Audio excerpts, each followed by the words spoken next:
How to build a speaking business. So I'm a master guide at this. I have some of the best statistics in the world, especially as a woman, speaking to sell from the stage. And if you say, well, I'm here to teach and speak and be paid to speak, I have a lot of news. And so you better get a pen and paper. Those of you who want to make money and actually be speaking, you got to sell. So if you want to click out of here right now, that would be a massive mistake, because I can teach you how to go from making $2,500, $5,000 on a gig to over six figures in one gig. So up to you. You want to make money or just do little trickles of money.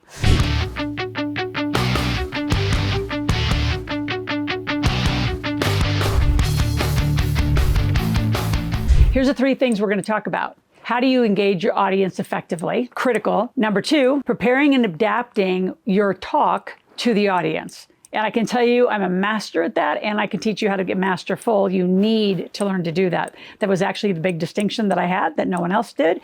And then number three, the critical difference between teaching and selling, right? And how much money you're going to make, and the distinctions of how to even put your PowerPoint together. So again, get that pen and paper. Let's begin. How do you engage your audience effectively? So to engage your audience effectively, you first of all got to know your audience, and you start really tailoring. We'll talk about that a little more. But the critical notion of what do you want the audience to do? So I always start with the end in mind. What is your call to action going to be? So when you're done speaking, I don't care if it's a 90-minute traditional stage speech to 75 minutes, 60 minutes, down to 20 minutes or 15, you always have to design with the end in mind. What do you want the audience to do to engage with you? And one of the biggest mistakes I see, and I'll say it over and over in this video, is that most of you just dump a ton of content and then you wait to the end. You've all seen this happen when if you've ever been in an event where they get to the end and then they wind up the big pitch, and then it becomes this big infomercial, crazy stuff of, I got a $50,000 offer, but when you buy today, and then there's this, oh, and then there's more,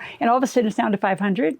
Like, who in their right mind would buy a $50,000 item at $500? No one would even be in business if they did it. So it's out of the range of any possibility of a call to action that I think is reasonable. And we're in a very kind of logical world since post-COVID. No one's emotionally buying a lot of that kind of stuff. And they don't want to be pitched. So don't pitch, talk. Have a conversation is what I say. I'm going to have a conversation with you. I'm going to talk to you and you're going to talk back. So my engagement is requiring them to actually interact. So what a lot of speakers are trained to do, and I'm not going to pick on the groups who do it, but they'll say, now don't ask questions until the end. Well, your brain doesn't work like that. I've done a lot of work in adult learning theory. Your brain and adult brain, well, all brains work is if there's a question, until that's answered, they don't really move on. So even if people are writing it down, it's out of context to the conversation. So then you're out of order. So I actually keep high engagement. I don't care if there's 2,000 people in a room. I think the most I've spoke is like, I don't know, 5,000, 6,000 people in Johannesburg. I mean, massive audiences in Asia, and I'm connecting.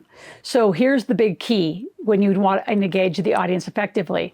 Your connection overpowers and outweighs your content by, I'm going to say 1,000x. If you're not connected to that audience from the beginning, I'm going to talk to you, you're going to talk back, I'm going to ask questions, you can stand up and ask at any point. Let's have a conversation about money. How many of you want to be millionaires? Okay, they all raise their hand. I take a quiz. I say, are you guys voting or not? Like, you have to talk to me. I can't help you if I don't know about you. So the engagement is extremely high when I do it. And it's very, very active, which means I know my content in my DNA. I've never scripted. I don't need to be scripted for things like that. I know how to talk to the audience, and I want the connection over content. Write that down. Make sure that's like a 911. Now, number two, how do you prepare and tailor? Well, whoever's sponsoring you and putting you on the stage, they need to tell you everything they can about the audience. These are questions I would ask. Are they entrepreneurs or employees? Do you want me to push them to go make more money and be an entrepreneur?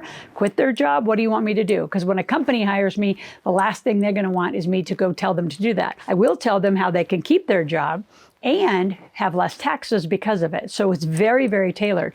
Is it more real estate centric during the whole crypto run? You know, I talked about crypto. What do they want to know about, and how do I tailor? I even did a group of social workers and what they could do to not only just have a job, but how could they help not only themselves, but their clients? So I tailored it all to social work conversations. So you're going to have to find out who your audience is. How big is it? Do you really need to stay on time? That's critical. And some of you say, well, of course I need to stay on time.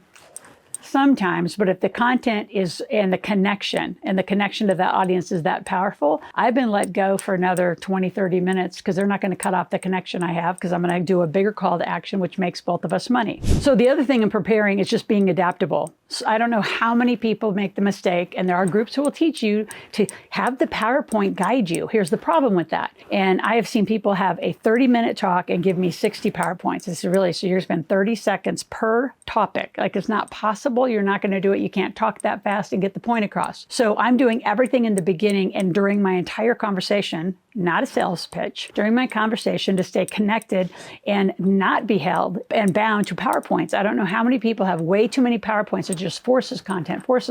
People are checked out, they're bored, they're not connected to you, because they're falling asleep, they're on their phones, they're playing, Scrabble or Sudoku on their phone because they're bored with you. Because you're forcing content and you're missing the entire point, which is connect with them. What do they want? How do they want to be talked to? And if you don't invite them to engage with you, you won't know how they want to be talked to. So I start from the beginning with a quiz. I get them talking to me, engaging with me. What do you want to know about money? I can tailor this conversation. And sometimes I'm set up by the sponsor or the promoter who put me on the stage to talk about one thing, and the audience didn't want it. So I do what the audience wants, not what I was hired to do. And I'm really not hired because I sell in a model where we share the revenue, which I'll get to that at the end of the video. Before I go on to the number 3, and I could talk about this forever. First of all, I want you to subscribe to my channel if you haven't yet. Be here every day. I want to click that notification button. And when that comes in on your phone, you're actually going to watch the video. Have any of your family members 5 and up be in there,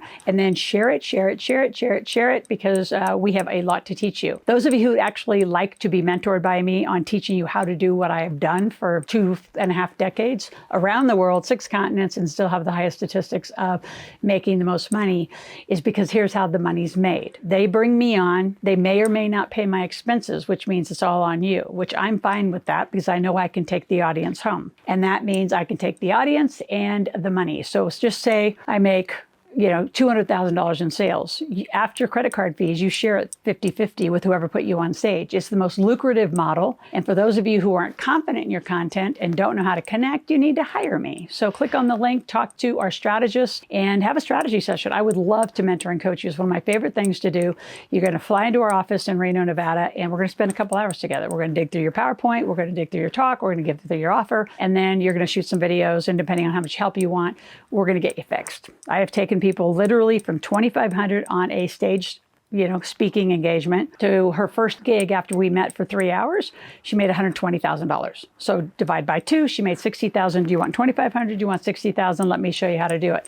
It's having a conversation very, very connected to the audience. The last thing, the critical differences between teaching and selling is the content. And I can tell you, I probably lost millions doing the cash flow game. So from 1996 to around 2000, I would do cash flow games multiple times a week, sometimes 2 nights a week, 3 nights a week. And at the end, I would sell my financial coaching, and very few people would buy. And they're like, well, you gave us so much content. We have so much to do. So if you've been told that your content's amazing, you gave them so much to do, you have over-delivered content and you have missed the connection and you missed the what's next for them. So there is a massive distinction on teaching versus selling. And I'm going to say the selling is the connecting part. The teaching is the content part. So get them right and get them in the right order. Reduce your PowerPoints down to about 10 to 12. That should last you for at least 80 to 90 minutes. You do not have to force that much content.